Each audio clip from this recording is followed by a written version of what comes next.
Alors, toi aussi, tu galères avec les pronoms personnels en allemand. Dans 2 minutes seulement, je vais te les expliquer pour que tu ne te trompes plus jamais. Donc, reste jusqu'à la fin de la vidéo.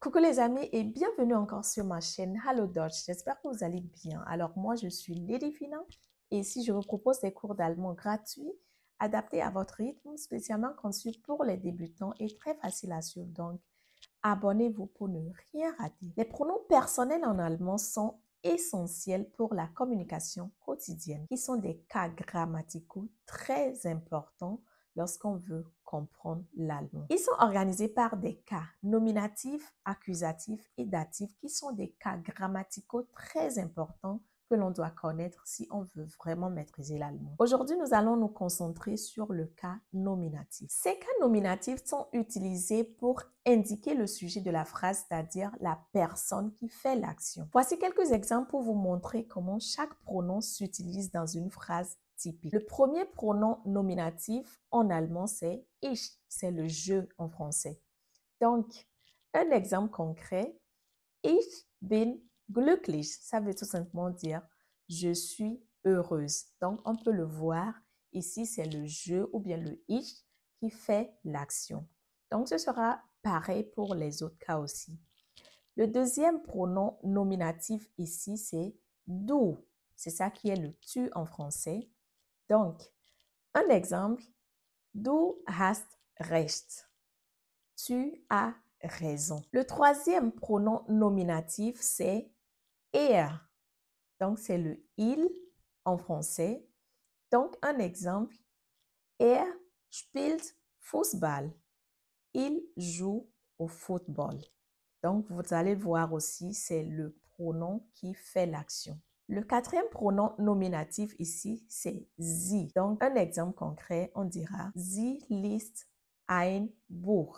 Donc, on dira en français, elle lit un livre. Le cinquième pronom nominatif, c'est es. Ça désigne tout simplement en français le il ou elle, mais au cas neutre. Donc, un exemple, es regnet. Ça veut tout simplement dire il pleut. Donc, voilà, c'est le es ou le il qui fait l'action. Le sixième pronom nominatif ici, c'est wir. C'est nous en français. Donc, un exemple, wir gehen ins Kino. Nous allons au cinéma. Le septième pronom nominatif, c'est ihr. Donc, c'est vous au pluriel. Donc, un exemple, ihr seid meine Freunde. Ça veut tout simplement dire, vous êtes mes amis. Le huitième pronom nominatif, c'est sie.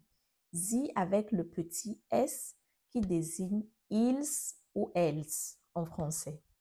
Donc, on dira, sie arbeiten zusammen. Ça veut tout simplement dire, ils ou elles travaillent ensemble. Donc, le neuvième ou le dernier pronom nominatif en allemand, c'est sie avec le grand S et ça désigne le vous au formel. Un exemple concret, sie sind freundlich.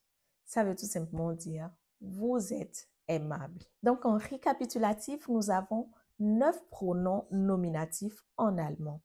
Nous avons le ich, du, er, sie, es, wir, ihr, sie avec petit s et sie avec le grand S.